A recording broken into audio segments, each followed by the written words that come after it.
Trabajo Nayarit, México. Reciba la más cordial bienvenida. Le damos gracias por poder acompañarnos en esta mañana. Quiero invitarle amablemente pueda elevar juntamente conmigo esta oración para suplicarle al Señor que nos ayude a escuchar, en lo personal a poder predicar su palabra con fidelidad, con pasión, pero también con humildad. Señor, te damos gracias en esta mañana. Bendecimos tu nombre, sin ti no sabríamos, oh Dios, dónde estaríamos el día de hoy. Tú nos alcanzaste un día cuando íbamos hacia la perdición. Gracias porque ninguno de nosotros podía cambiar ese rumbo, sino solo tú, Padre. Gracias por habernos trasladado de las tinieblas a tu luz admirable. Gracias por habernos hecho pueblo cuando no lo éramos. Y ahora queremos aprovechar ese privilegio en el nombre de Jesucristo y por los méritos de tu Hijo amado, Jesucristo. Suplicándote que nos des oído atento, que examine nuestro corazón, que veas y pruebes nuestros pensamientos y todo lo que hemos hecho, Señor, y todo lo que somos. Y que a la luz de tu palabra podamos ser corregidos, instruidos, pero sobre todo, Dios, si hay heridas, si hay dolor, que nos cures y nos limpies a través de tu palabra. Abre la palabra para nosotros y abre nuestro corazón para tu bendita palabra. En Jesucristo, amén. Acompáñame al libro de Nehemías. Hoy, como pocas veces, vamos a hacer dos lecturas. La primera es capítulo 2, versos del 17 al 20.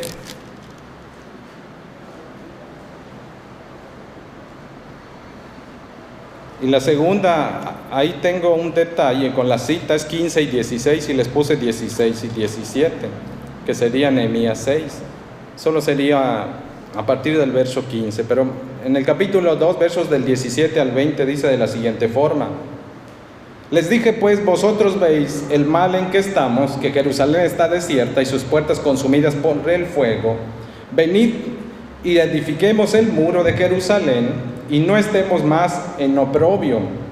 Entonces les declaré cómo la mano de mi Dios había sido buena sobre mí, y asimismo la palabra que el rey me había dicho, y dijeron: levantémonos y edifiquemos. Y así esforzaron sus manos para bien. Pero cuando lo oyeron Sanballat, Horonita, Tobías el siervo amonita y Gesén el árabe, hicieron escarnio de nosotros y nos despreciaron diciendo: ¿qué es esto que hacéis vosotros, que os rebeláis contra el rey? Y en respuesta le dije: el Dios de los cielos, Él nos prosperará, y nosotros sus siervos nos levantaremos y edificaremos, porque vosotros no tenéis parte, ni derecho, ni memoria en Jerusalén. Ahora vamos al capítulo 6, y solo versículos 15 y 16. Fue terminado pues el muro el 25 del mes del Elul, más o menos el mes de abril, en 52 días. Y cuando lo oyeron todos nuestros enemigos, temieron todas las naciones que estaban alrededor de nosotros y se sintieron humillados y conocieron que por nuestro Dios había sido hecha esta obra. Puede tomar asiento. Dios bendiga su palabra.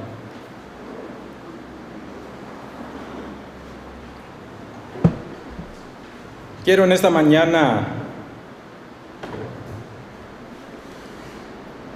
animarle y alentarle a través de este mensaje, explicándole, quizá de modo general, pero esperando que sea suficiente, cómo Dios restaura de las ruinas.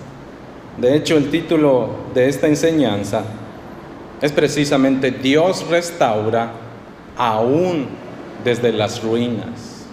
No hay vida tan arruinada delante del Señor que Él no pueda reconstruir.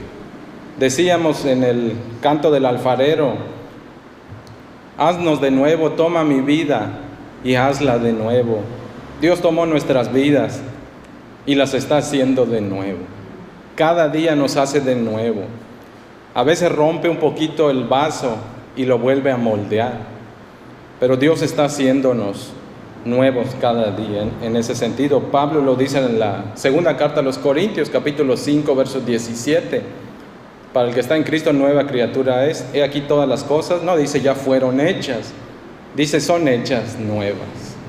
Bendito Dios por eso. Por más arruinado que parezca estar una vida, una familia o una nación, cuando deciden poner a Dios en el centro de las vidas, Él se encargará de restaurar cada rincón, cada detalle, hasta reconstruirlo todo por completo, porque así es nuestro Dios. Dios sabe reconstruir. Entonces, ¿cómo Dios restaura, reconstruye y levanta las ruinas? Quiero hablarle de cuatro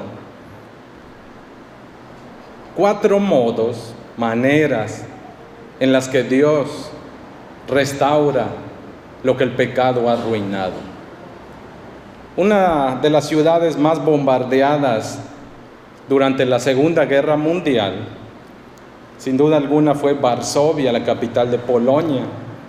Estiman algunos historiadores que poco más del 80% de sus edificios fueron literalmente demolidos.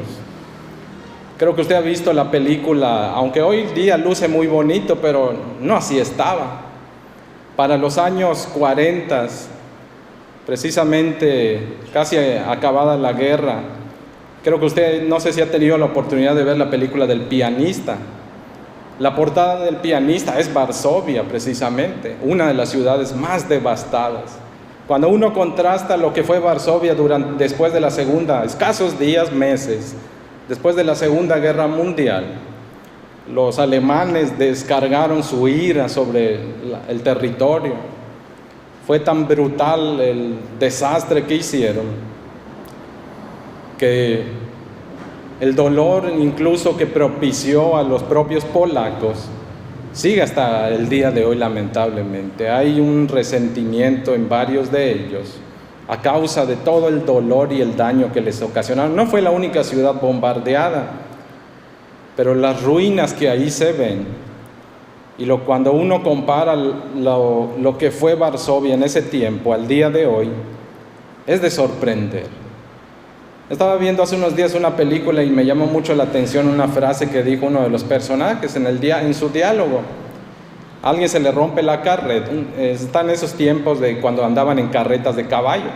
Entonces se le rompe la carreta, esta persona va a dar un pequeño poblado y él dice, mi carreta es especial, no sé si alguien lo pueda reparar.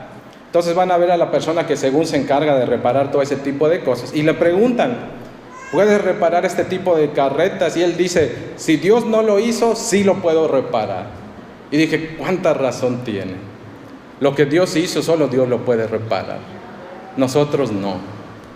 Vamos a examinar entonces 4 maneras en las que Dios repara lo arruinado. Primera forma en la que Dios repara lo arruinado. De hecho, voy a usar todo el libro de Nehemías, aunque leímos esos 2 textos base, pero voy a explicar de modo general todo el libro de Nehemías, porque el tema general de Nehemías es precisamente Dios restaura. El de Esdras es Dios cumple sus promesas, pero en Nehemías es Dios restaura lo dañado, lo arruinado. Lo que está en ruinas, Dios es especialista en volver a reconstruirlo. Dice el pasaje que leímos en el capítulo 2, está arruinado todo.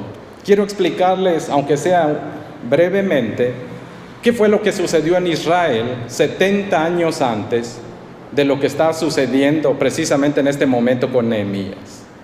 Hace 70 años, Dios les había estado anunciando, particularmente a través de los profetas Jeremías y Ezequiel, a la nación de Israel que dejaran su modo de vida rebelde para con Dios, que dejaran de hacer lo que estaban haciendo, porque de lo contrario, Jeremías va a decir en el capítulo 25, verso 11, que Dios los iba a demoler toda la ciudad, que nadie iba a quedar ahí y que los iba a llevar cautivos o como esclavos, iban a ser exiliados y enviados a territorio ajeno, en este caso dentro de lo que es el imperio babilónico. No accedieron, estiraron, diría, los límites, rompieron y cruzaron los límites. Y fue así que Dios los envió al exilio. Pero aquel día que llegaron los babilonios fue uno de los momentos más trágicos y crueles. Imagínense, todo mundo andaba en su rollo, diría, en su vida normal. Los que emborrachándose, los que haciendo fiesta, aquellos que ofendiendo al Señor en la inmoralidad, todos estaban en lo suyo. Nadie creyó que lo que Jeremías estaba diciendo realmente procedía de Dios, porque se oía demasiado cruel, demasiado crudo como para ser aceptado de parte de Dios. De hecho, a la par de Jeremías se levantaron otros falsos profetas que decían: Nehemías es un mentiroso, no le hagan caso. Vivimos en prosperidad, tenemos dinero, estamos tranquilos, los grandes imperios no se han acercado a nosotros. Estoy hablando de Asiria, de Egipto, y está en boga y crecimiento y consolidándose Babilonia. Ellos dicen: si ninguno de ellos se ha acercado, ¿cómo Jeremías nos viene a decir todo eso? ¿No se acuerdan que Senaquerib de Asiria nos quiso invadir y no pudo porque Dios nos defendió? Entonces Dios nos va a defender otra vez. Vivían tan confiados, pero a la vez en una vida tan miserable delante de Dios, que el día menos esperado, de repente llegó una horda gigantesca de soldados bien entrenados, en caballos, arqueros, gente de a pie con espadas. Y cuando llegan a la ciudad, por cierto, Jerusalén estaba amurallada, no la pudieron tomar de buenas a primeras, pero lo que hicieron, la encerraron, lo que se llama un asedio. La cercaron y no dejaron entrar ni salir a nadie. 1 año y medio los estuvieron apretando, que se les acabaran los víveres, que se les acabara la paciencia, que perdieran la cordura. Después de eso utilizaron armamento para trepar los muros, y cuando ellos ingresan, sucedió la peor de las catástrofes. Las muertes se contaron por miles. Jeremías, en su libro de Lamentaciones, todos los 5 capítulos de Lamentaciones describen con extrema crueldad lo que sucedió. Lo que nunca imaginaron hacer, lo hicieron en ese momento. Tan desesperante fue la situación que hubo mujeres que, como en Samaria había ocurrido en aquella ocasión de la hambruna, se habían comido a sus hijos. En Jerusalén, en la ciudad amurallada, a causa del asedio de los babilonios, se vieron también en la necesidad de comerse algunas de ellas por la hambruna tan terrible a sus hijos. Dice Jeremías: era tan crudo lo que mirábamos, ver a los niños preguntar: ¿dónde está la comida, mamá? ¿Cuándo vamos a comer, papá? Pegarse luego, dice que la lengua se te pegara al paladar porque no habías bebido agua. Empezar a ver cómo tu piel se iba encogiendo, tus músculos, tu cuerpo, y se pegaba a tus huesos, se oscurecía tu piel. No tenías fuerza, dice Jeremías. Padecías una terrible temperatura y calentura porque tu cuerpo te pedía alimento y no lo había. Entregabas todas tus joyas y tesoros y nadie los aceptaba, porque lo que todos querían eran comida. Aún podías entregarlo todo, dice Jeremías, y no conseguías lo suficiente como para satisfacer tu hambre. Y como si eso fuera poco, dice Jeremías, cuando los enemigos entraron, mataron, violaron, incendiaron. Los muertos se contaban por miles en la calle. Tanta fue la matanza, dice Jeremías, en el templo, que se llenó de sangre. Muchos sacerdotes que se encontraban literalmente fueron bañados en sangre, que cuando salieron a las calles, dice Jeremías, la gente los despreciaba porque tenían pésimo olor, pésima imagen. Dios nos dejó, decía Jeremías. Es crudo. ¿Por qué Dios nos barre y nos hace eso? Y luego dice Jeremías: es que no lo quisimos escuchar. Él mismo dice: ¿por qué me permites ver todo esto? Fuego, hambre, muertes, niños tirados en la calle, hombres muertos, gente padeciendo por todos lados, y luego esclavizados. Hubo violaciones. Los babilonios, cuando ingresaron, violaron jóvenes, violaron a muchas jóvenes dentro de lo que fue el territorio de Jerusalén. Las matanzas también fueron terribles, los persiguieron como animales a todos los que trataron de escapar. Esa es la extrema crueldad de lo que implicó la llegada de los babilonios. Eso sucedió y los babilonios dejaron en completa ruina la ciudad de Jerusalén. Demolieron sus muros, demolieron sus templos. De hecho, la gente, cuando vio entrar a los babilonios al templo, dijeron: ¿cómo es posible? ¿Dónde está Dios? Dios jamás dejó que un extranjero cruzara sus puertas. ¿Por qué ahora ellos entran campantes, lo saquean, incendian y lo destruyen? ¿Dónde está Dios cuando le hacen eso a su casa? No solo el templo, la ciudad misma. Dice: no hubo casa que quedara en pie. Y las buenas casas, todos fueron desalojados y extranjeros se apropiaron de ella. Esa es la crueldad. Esa es la ruina. Eso es lo que se encuentra en Nehemías. Eso es lo que se encuentra Esdras. Eso es lo que se encuentra Zorobabel. Una ciudad en ruinas, en completa ruina, en un dolor que aún cuando han pasado décadas, la evidencia de la amargura y de lo trágico que sucedió, aún lo cuentan sus ruinas.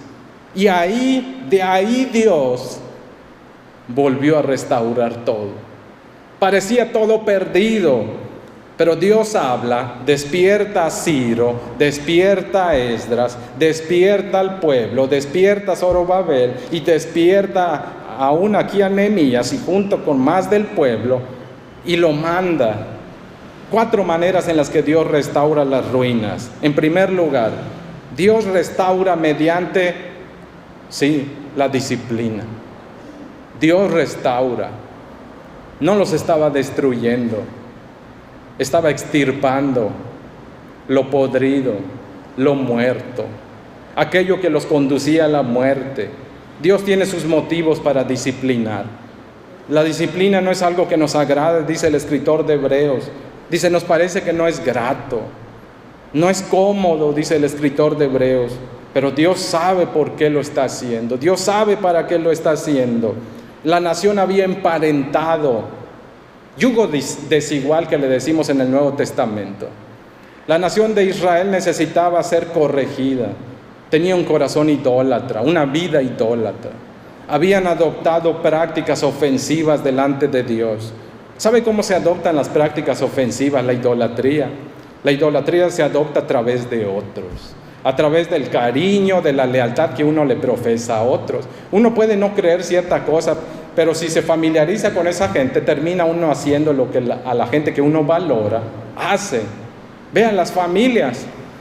Si uno es muy religioso, y no hablo de un cristianismo evangélico, pero con que sea muy religioso y el otro no tenga ni para dónde voltearse, el religioso termina imponiendo a veces su perspectiva pecaminosa sobre el otro, o el otro, si tiene alguna cuestión de pecado muy fuerte, termina imponiéndolo sobre el otro. A causa del pecado se alinean, tienen a fin lo mismo, el pecado, entonces se alinean con respecto a eso.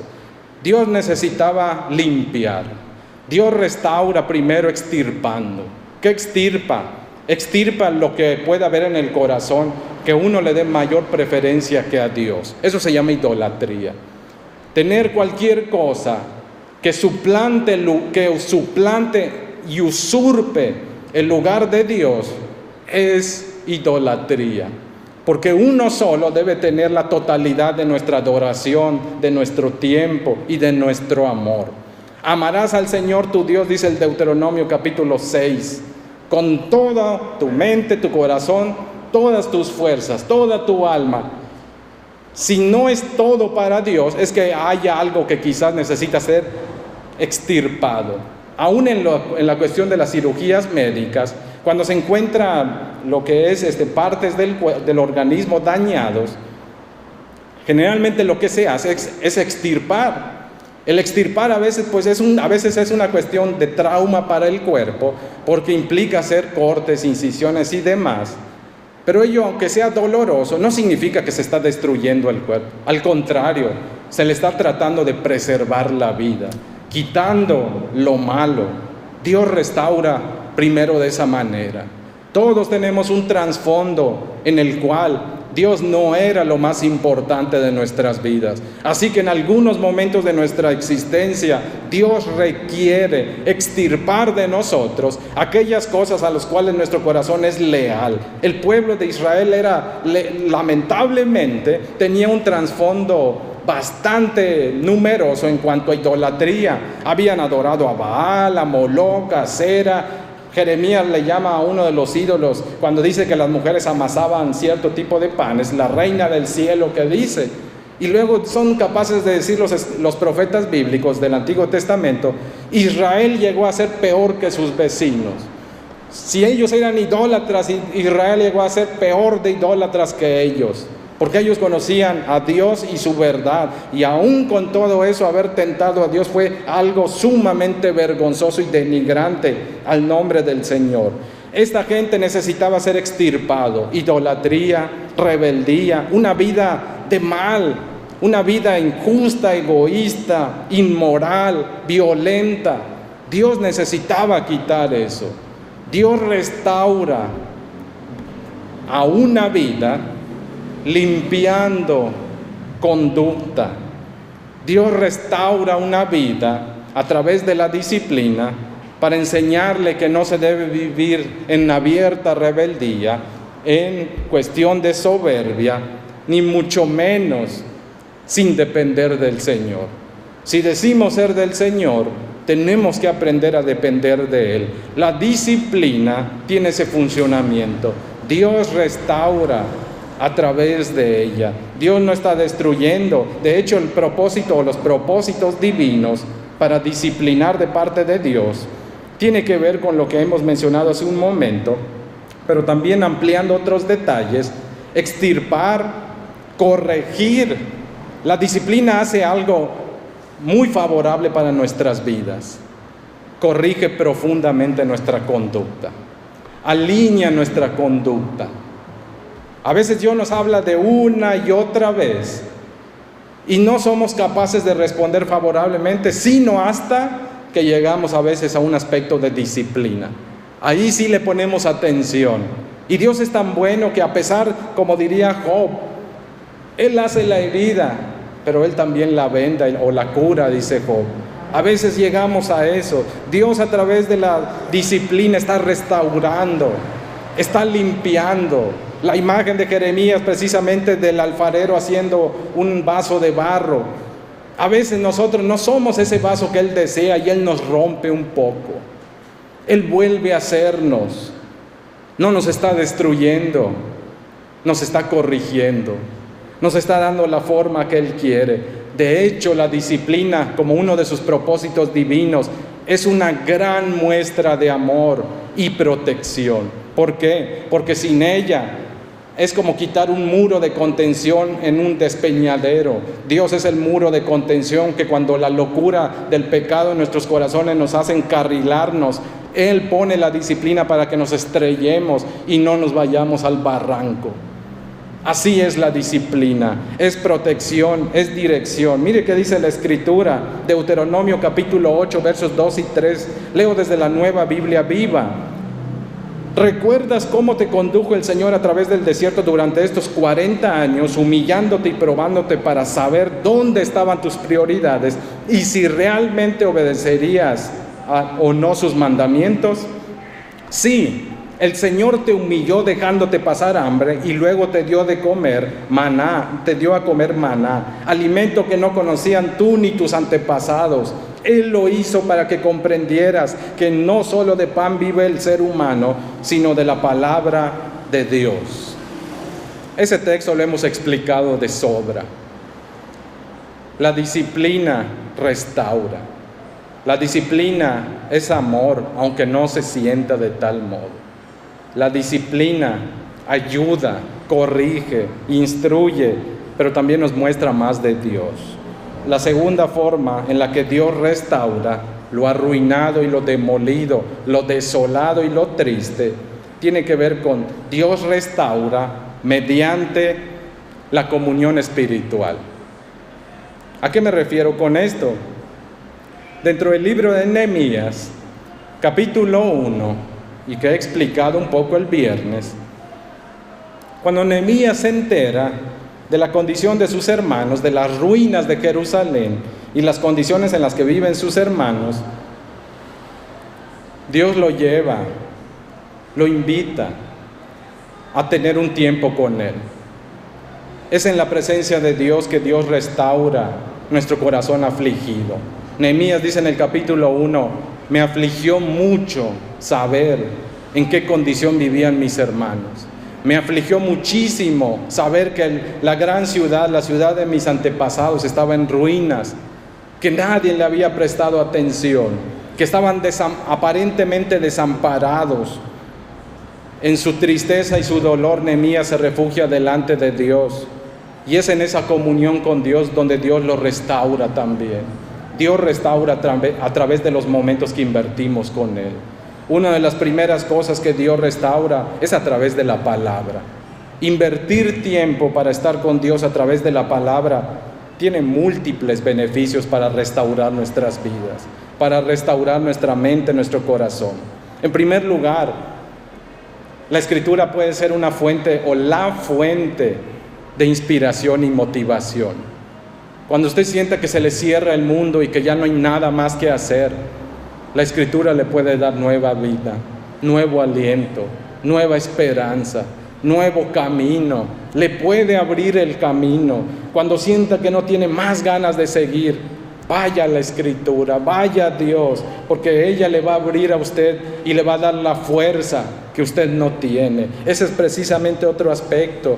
La palabra provee fuerza al corazón y le da otra vez el valor que necesita para mantenerse en pie y seguir caminando hacia adelante. Varias situaciones enfrentó Nehemías en las cuales él necesitó una y otra vez acudir a la palabra, porque las situaciones que se le ponían enfrente para que él pudiera cumplir con la tarea de reconstruir los muros no era cosa sencilla. Cuando no era la tristeza, eran los enemigos, la familia que se le oponía. Hablando de los samaritanos, por cierto, y ahora voy a explicar un poco más eso. Pero la palabra es fuente de fuerza, fuente de valor. ¿Quiere usted asumir con valentía y con firmeza cada día de su vida? Pase tiempo con Dios. Ahí Dios le va a dar lo que necesita. También la Escritura, el beneficio de pasar tiempo a través de ella, es que nos provee de una mayor confianza y nos hace perseverar. Cuando sienta que quiere tirar la toalla, vaya a Dios. Dios le va a restaurar la fuerza.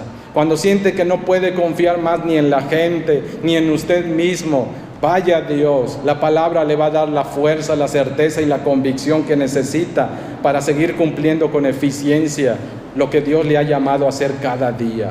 Nehemías nos lo manifiesta a través de su ejemplo, pero no solamente es la palabra se vincula a otra disciplina espiritual.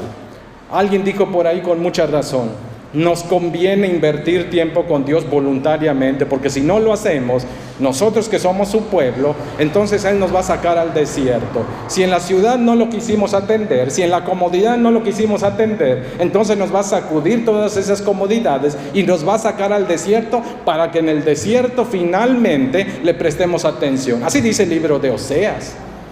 Oseas cuenta la historia del pueblo de Israel. Dice, muchas veces te hablé, dice Dios a través del profeta Oseas, a través de una metáfora. Dice, muchas veces te hablé, Israel, nunca me quisiste poner atención. Entonces lo que hice, te saqué al desierto y allí sí me pusiste atención. Dios a veces nos saca al desierto, pero hay formas de ahorrarnos que salgamos al desierto muchas veces. ¿Cómo? Invirtiendo voluntariamente tiempo en pasar con Dios, a través de su palabra y a través de la oración. Quizás pocos conocemos o hemos escuchado que Nehemías era un hombre de oración. Nehemías es un hombre de oración. Él oraba constantemente.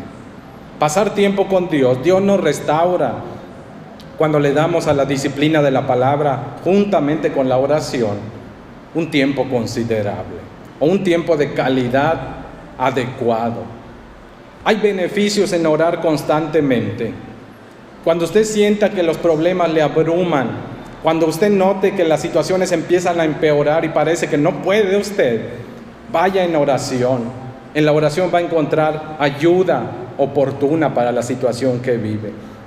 Cuando usted no encuentre el rumbo, cuando necesite dirección, guía, un consejo, vaya a la palabra, porque orar, vaya a la Escritura, pero hágalo a través de la oración, porque la oración, uno de los beneficios que tienen de orar constantemente, es que sensibiliza, familiariza su oído espiritual. ¿Sabe por qué a veces le cuesta entender la voluntad de Dios en algunos aspectos de su vida? Es que no sabe reconocer quizás la voz de Dios todavía a través de su palabra. En la oración es donde gana uno hacer eso.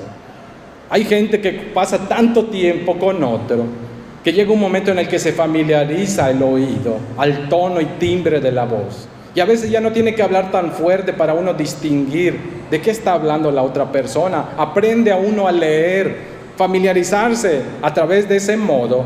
En cuestión de nuestra vida cristiana, solo es posible a través de orar constantemente. Pero no solo eso, si se siente sin esperanza e impaciente, en la oración va a encontrar la paciencia que necesita y va a encontrar nueva esperanza para su vida. La encontró Nehemías. Varias veces Nehemías fue tratado de interrumpir la construcción del muro. Varias naciones, varias personas poderosas trataron de impedir la reconstrucción del muro. Y cada vez que Nehemías encontraba un bache, ¿sabe qué hacía? Oraba.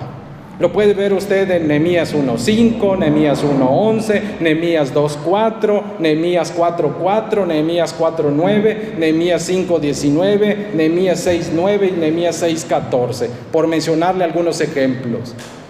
Si algo le agobia, dice Pablo en el libro de los Filipenses, oren por todo para que no se preocupen por nada, dice Pablo. Filipenses capítulo 4. Oren, dice, presenten a Dios rogativas, acción de gracias. Por nada estéis afanosos, dice Pablo. Y si por algo están afanosos, es porque falta oración, dice. La oración reduce o mitiga, es el antídoto adecuado contra el afán. Miren qué dice la Escritura. Salmo 27:8, leo desde la Nueva Traducción Viviente.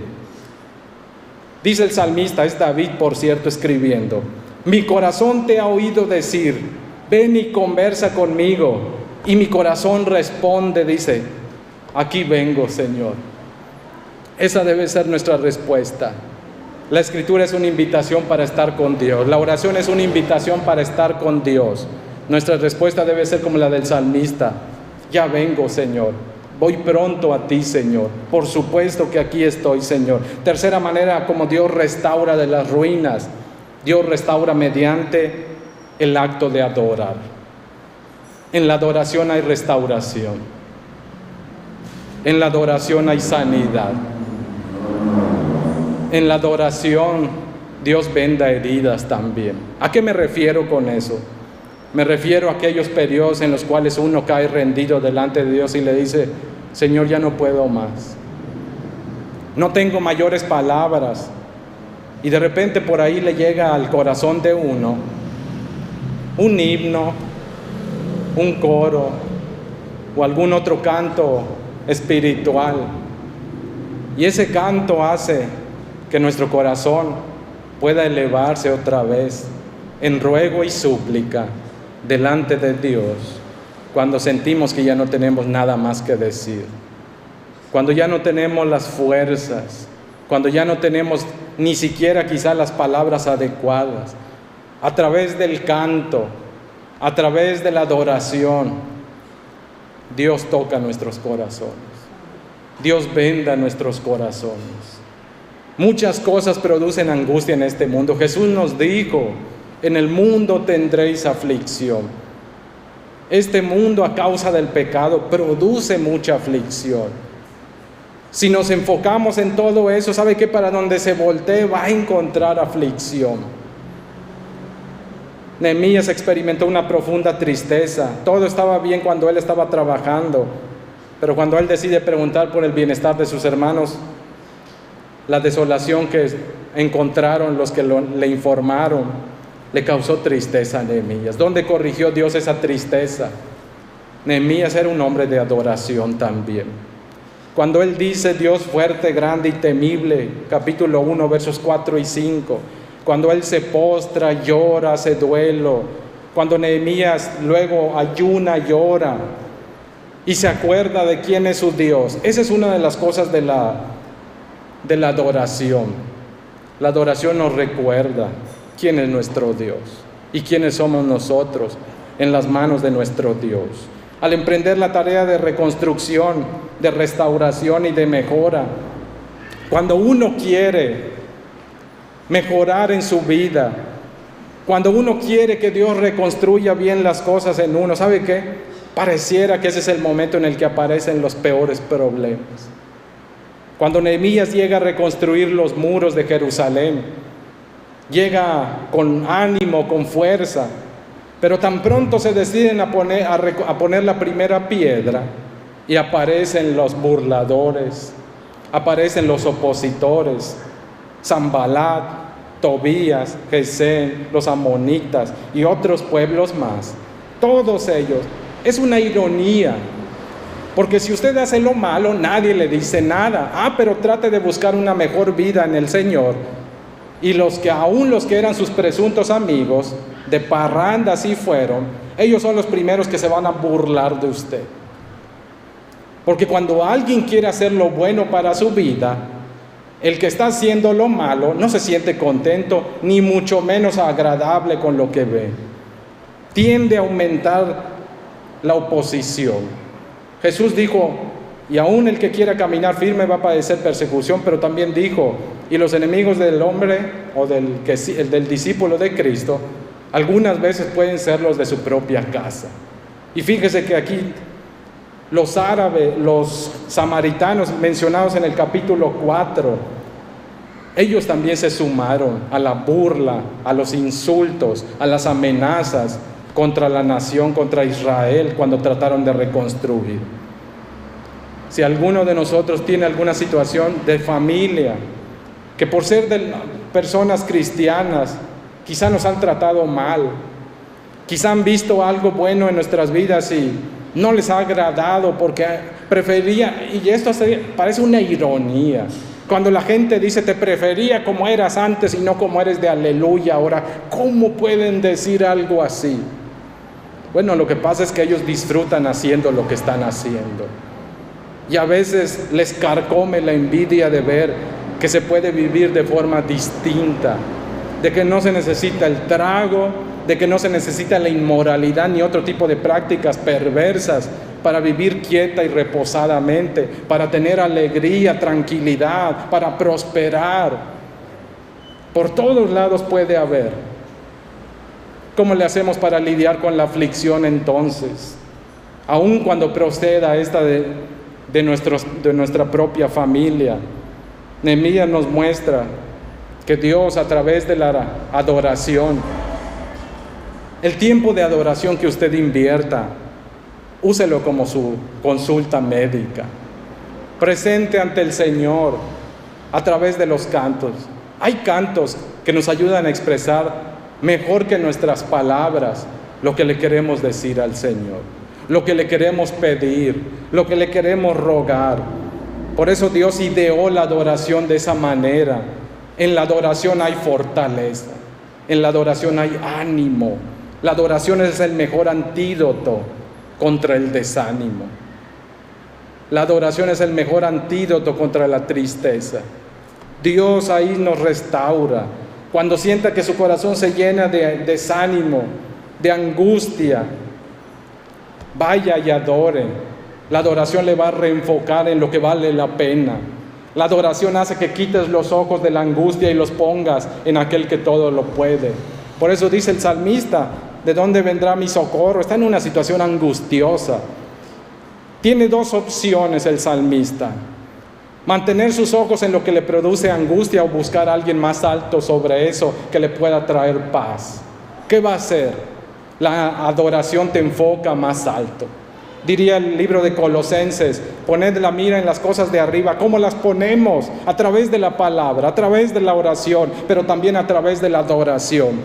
Porque cuando cantamos y nos enfocamos y meditamos y nos entregamos en lo que cantamos, nos enfocamos en Dios. Y eso es lo mejor que nos puede pasar en un tiempo de angustia. Enfocarnos en quién es nuestro Dios. Fuerte, poderoso, fiel, bueno, médico por excelencia. Él nos va a dar esa esperanza.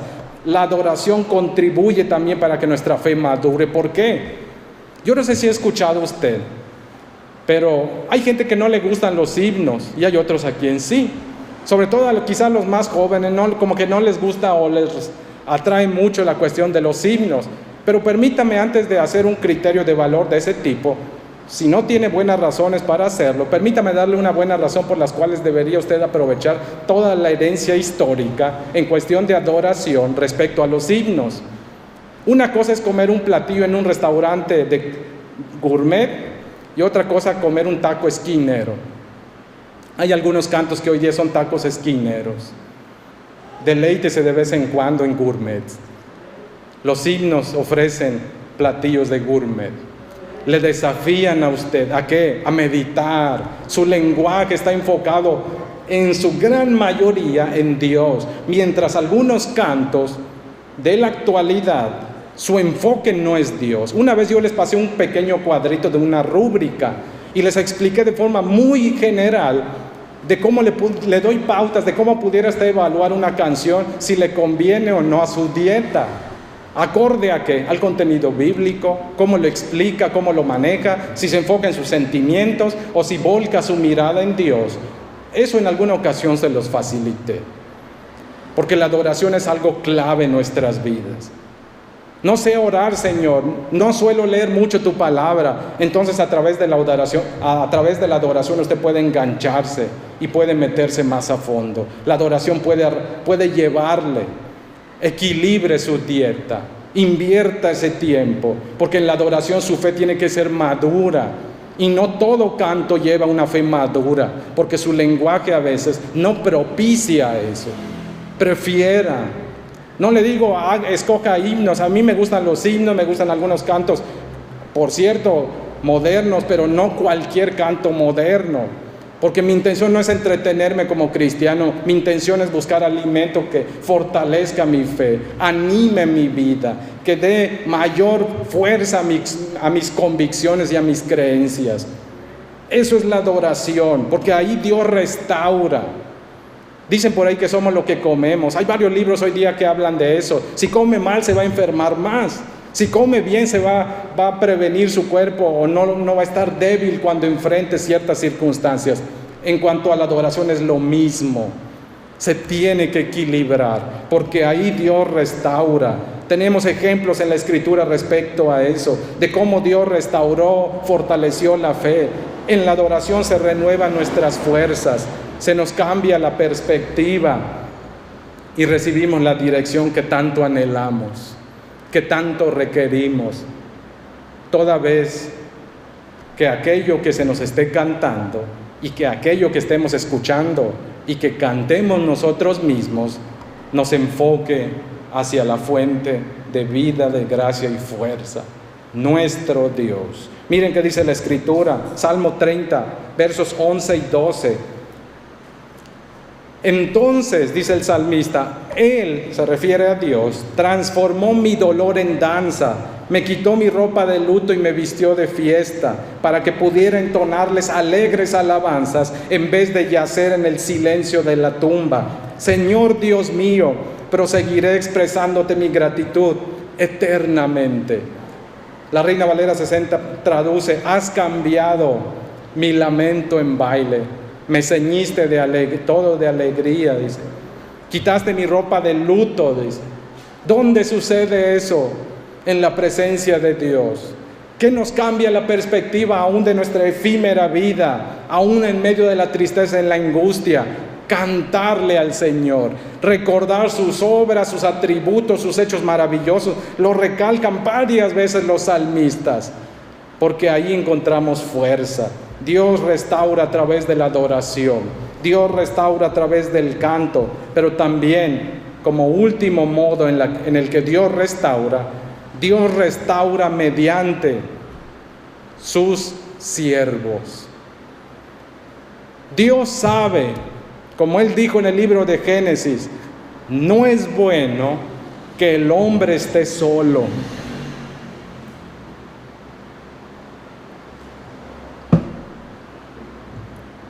Nehemías capítulo 1 al 6, Nehemías capítulo 9 al 13, Dios muestra, Dios quiere restaurar también nuestras vidas. Dios no solo nos restaura a través de la disciplina, Dios no solo nos restaura a través de las disciplinas espirituales, orar, leer la Biblia, meditar, adorar. Dios también nos restaura a través de la compañía de otras personas. Pero particularmente hablando, líderes espirituales dedicados al Señor, gente dedicada al Señor. A través de ellos se extiende también hacia nuestras vidas, sobre todo aquellos que tienen lo que le llaman el don de la misericordia o compasión. Hay gente que tiene un corazón, diría, sus manos, toda su vida parece un gran corazonzote. Es ese tipo de personas que oran constantemente por nosotros. Es ese tipo de personas que siempre tienen una palabra adecuada para nuestras vidas. Es ese tipo de personas que están velando por nuestras vidas. Hay gente que Dios pone en nuestras vidas así.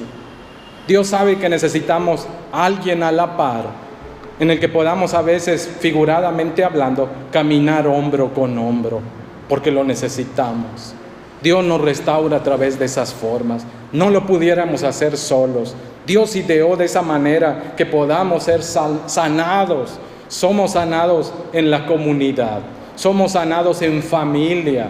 El que busque sanidad sin familia, el que busque sanidad sin comunidad, no lo va a poder lograr. Aún en la vida cotidiana, el que tiene una enfermedad grave no puede lidiar si no es a través de lo que la sociedad le ofrece, a través de los seguros médicos y demás. Sin ella no pudiera lidiar adecuadamente con ello. ¿Por qué? Porque en lo colectivo, en la comunidad, a través de otros, Dios nos sana también. Dios los usa, pero en primer lugar son los líderes.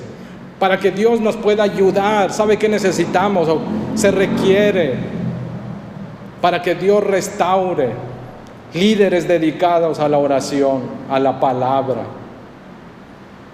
a la adoración, líderes obedientes.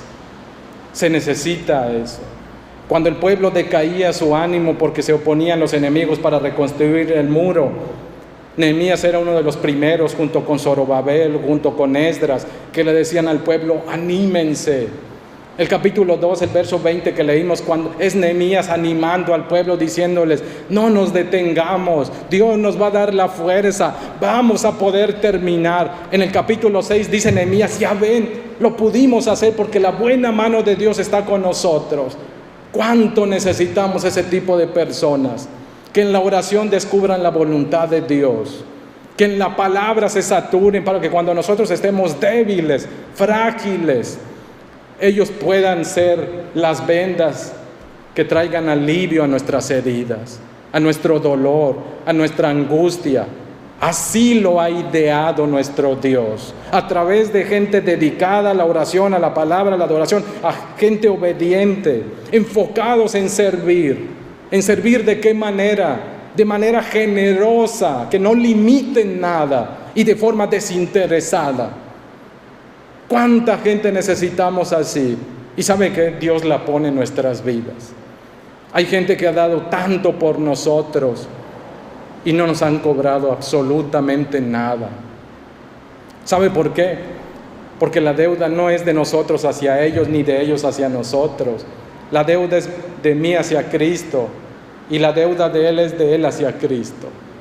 Todo lo que usted haga le voy a decir de esta forma: todo lo que yo hago por usted, a Cristo me debo. Y todo lo que hago por usted, Cristo me paga. Todo lo que usted haga por mí, a Cristo le debe a usted. Y todo lo que haga en favor mío, Cristo se lo va a pagar. Así tenemos que ver la persona. Eso es servir de una forma generosa. Todo lo que hagáis, dice el apóstol Pablo, y todo lo que hagáis, sea de palabra o hecho. Colosenses capítulo 3, verso 17. ¿Cómo debemos hacerlo? Dice, debemos hacerlo no para las personas, lo debemos hacer para Cristo. Porque cuando lo hacemos para la gente, a veces condicionamos lo que hacemos. Porque nos acordamos de algo que nos pudo haber herido, lastimado, porque quizá no lo conocemos bien, quizá no nos agrada, qué sé yo. Pero si lo hacemos para Cristo, debemos entregar todo.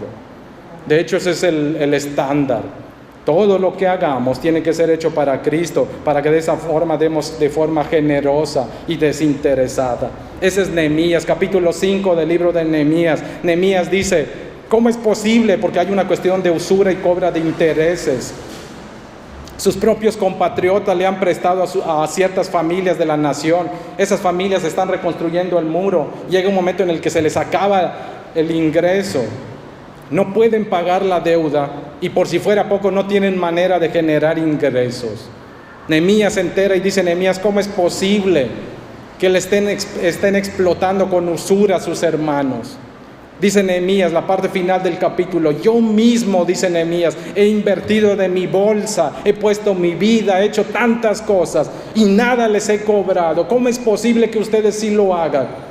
Si Dios está haciendo esto, entonces ¿saben qué? Está mal lo que estamos haciendo. Dice Nehemías, tenemos que entregar todo en favor de otros y esperar de la mano de Dios, no de la gente. Hay que entregar todo.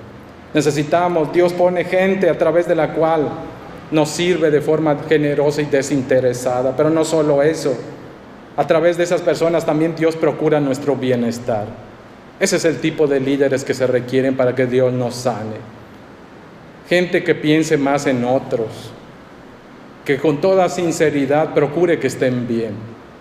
No de labios solamente, diría el canto. Amémonos de corazón, dice el canto, y no de labios solamente. Sirvámonos de corazón y no de labios solamente. Tenemos que entregarlo todo. Pero no solo eso, se requieren familias. Dios pone familias. Dios nos restaura a través de nuestras familias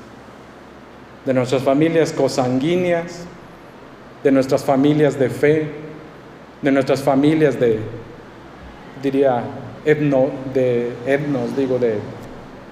como nación.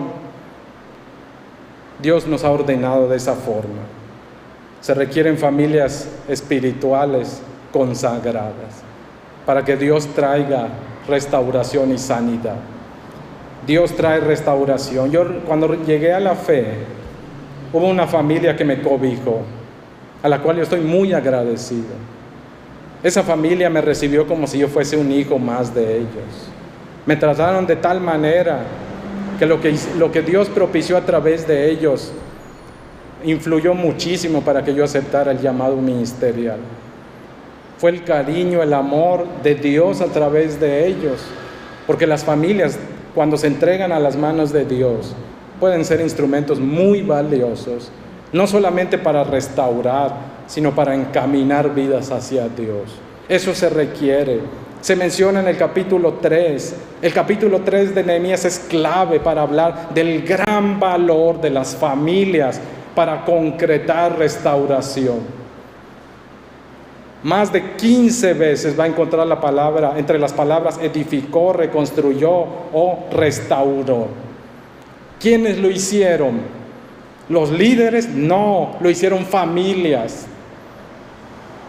Cualquier corazón herido en nuestra comunidad, en nuestras familias, ¿sabe cuál es la manera en la que van a recibir mayor sanidad o mejor sanidad?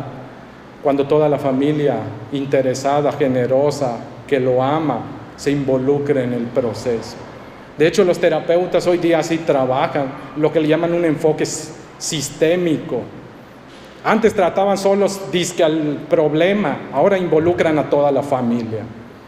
Vaya un terapeuta actualizado, por cierto, y la terapia es no solo los que disque problemáticos, parejos todos, porque todos participan, todos tienen una parte que compartir en cuanto a responsabilidad. Se requieren familias. Eliasib es uno de los sacerdotes que se menciona, pero él no va solo, él lleva a sus hermanos y entre familias. Es solo las familias, cuando están unidas, a través de ellas se puede concretar una tarea de restauración. Se requieren las familias como colaboradores confiables, familias que puedan soportar, dar apoyo a los líderes, familias que estén dispuestas a servir con todo el corazón a favor de los que sufren, a favor del prójimo, invirtiendo todo lo que son para traer bienestar.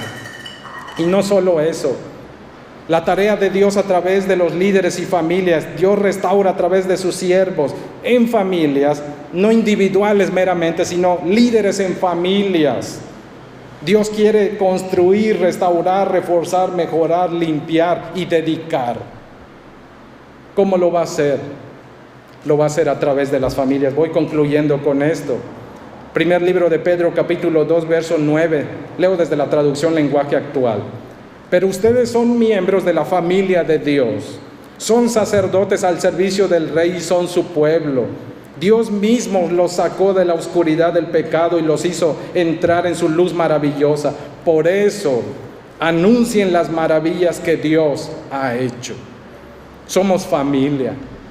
Y somos familia para servir. ¿A quién? Al gran Rey. ¿Y a quién? ¿Qué tenemos que hacer? Anunciar lo maravilloso que es nuestro Dios. Sus grandes obras. Eso trae sanidad. Cuando asumimos como familias, Dios quiere restaurar. Dios nos tiene puesto en esta comunidad. ¿Sabe para qué? Honestamente, ¿sabe qué somos como iglesia? Como iglesia, somos un hospital de gente herida a causa del pecado. Todo el que cruza esa puerta es un enfermo. Todos somos enfermos que venimos de un mundo que nos lastimó. Ninguno de nosotros aquí es perfecto. La perfección va a ser alcanzada cuando ya seamos glorificados en Cristo Jesús.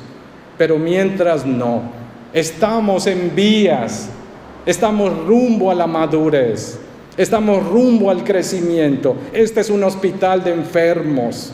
Somos un hospital de enfermos como iglesia. Pero aún así, Dios en su gracia y misericordia toma a las familias, a los líderes y los usa como un instrumento para traer sanidad.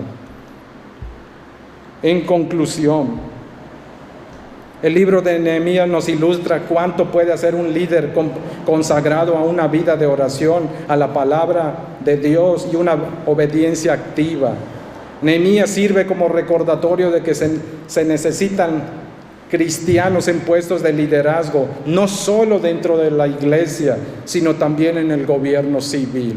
Eso es una lección que también tenemos de Nehemías. Dios sigue restaurando hoy día. Dios sigue levantando ruinas. Dios sigue disciplinando. Dios sigue atrayendo hacia Él a través de su palabra, de la oración, de la adoración. Pero uno de los mayores, diría, elementos o herramientas útiles en las manos de Dios para traer sanidad es a través de otras personas, es a través de familias. Nosotros como familia Jesús, fuente de vida eterna en este lugar, debemos ser una comunidad terapéutica, una comunidad que traiga sanidad a otros.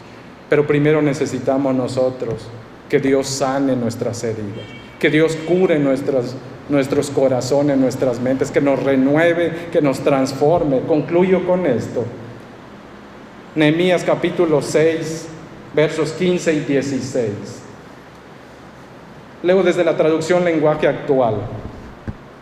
La reconstrucción del muro quedó terminada el día 25 del mes de Elul.